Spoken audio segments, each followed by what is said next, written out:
Savez-vous qu'Elon Musk a un problème? Il a un problème avec Grok, son bébé, son chatbot d'intelligence artificielle. Grok n'est pas très discipliné.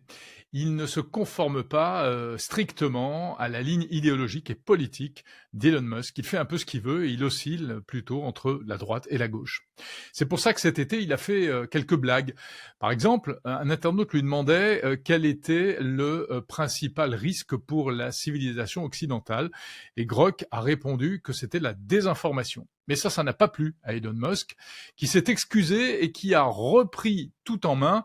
Le lendemain, Grok avait changé de réponse. Quand on lui demandait quel était le principal risque pour la civilisation occidentale, il répondait que c'était le faible taux de natalité. On sait qu'Elon Musk est très obsédé par cette question de la natalité.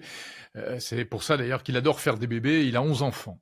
Mais le problème, c'est qu'à trop recadrer Grok, parfois, il part carrément dans l'autre sens. Et c'est comme ça que le 15 juillet, il s'est mis à vanter les qualités managériales d'Adolf Hitler. Ça a un peu dérapé, ça a déplu. Et là, il a même fallu carrément le débrancher quelque temps, histoire de le réaligner. C'est le terme technique. Alors, qu'est-ce que ça veut dire tout ça? Eh bien, d'abord que l'IA n'est pas forcément facile à dompter, y compris pour ses propriétaires. Et pour nous, utilisateurs, qu'est-ce que ça change? Eh bien, on peut continuer bien sûr à utiliser ce genre d'outils, bien pratiques, très amusants, mais il faut comprendre comment ça marche, ce qui se cache derrière, et surtout, ne pas faire une confiance aveugle à ces étranges créatures virtuelles.